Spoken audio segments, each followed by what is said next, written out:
Washington, key Republicans and Democrats are in agreement that President Donald Trump does not have any legal authority to withdraw the United States from the North American Free Trade Agreement (NAFTA) in an effort to force Congress to swiftly consider his new deal with Canada and Mexico.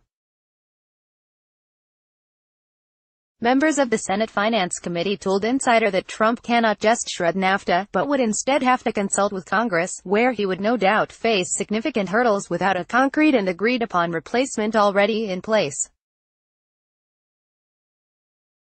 Read more. Republicans are freaking out about Trump's massive new tariffs. I'll be terminating it within a relatively short period of time. We get rid of NAFTA. It's been a disaster for the United States. It's caused us tremendous amounts of unemployment and loss and company loss and everything else, Trump told reporters this week. That'll be terminated. And so Congress will have a choice of the USMCA or pre-NAFTA, which worked very well, Republican Sen. Pat Toomey, who sits on the Senate Finance Committee, told reporters that Trump has no legal authority to withdraw, and he would require consent from Congress. The simple fact is NAFTA was enacted through legislation. It requires legislation to repeal it, Toomey said. The bizarre thing about the administration's contention is they acknowledge that if they changed one word in NAFTA they have to come back to Congress to get it approved, but somehow they can strike the whole thing and they don't need Congress for that? That makes no sense and it is not consistent with the legislation, and Toomey's feelings are felt across the political aisle. Oregon Sen. Ron Wyden, the top Democrat on the Senate Finance Committee, told Insider the Constitution's separation of powers is clear as day, that Congress is in charge of NAFTA. Up at the White House, they ought to take out a copy of the Constitution.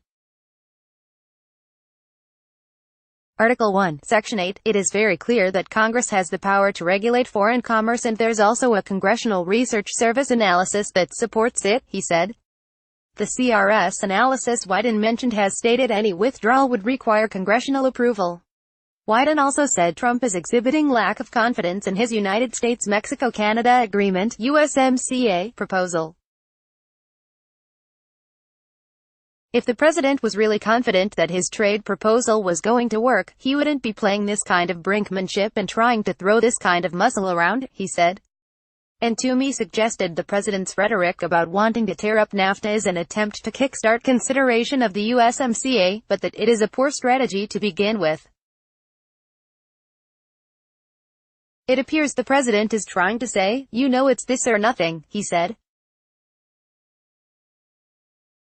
But when he doesn't have the legal authority to enforce that choice, it's not a very good strategy. But some suggested there is room for some kind of NAFTA dismantling by Trump, as long as he meets certain criteria.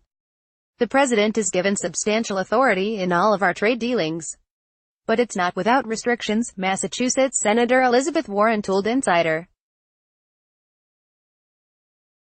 In other words, certain factual findings are necessary first. As is often in the case, what the president proposes to do has to fit within a larger framework of what is legally permitted under the treaty, she added. A rapid withdrawal from NAFTA could have devastating effects on the economy in terms of the risks of a NAFTA withdrawal. Warren said the U.S. needs a new deal to replace it, but without the risks of igniting a catastrophe that could devastate the economy. Look, we need a different NAFTA, but that means sitting down and negotiating for a NAFTA that works for American workers, small businesses, and farmers, she said. Not just unilaterally just trying to start yet another trade war. Toomey took a harder stance, saying a sudden or even timetabled withdrawal without a replacement could force the U.S. economy into a downward spiral. It would be extremely disruptive, Toomey told Insider. The markets would go haywire. I mean, supply chains would be very, very disrupted. It'd be very harmful to the economy, to jobs in the United States. Toomey has reiterated his sentiments to White House officials, but not yet to Trump. So it's not a good policy, he added. But as I say, I simply reject the idea he has the authority to do it.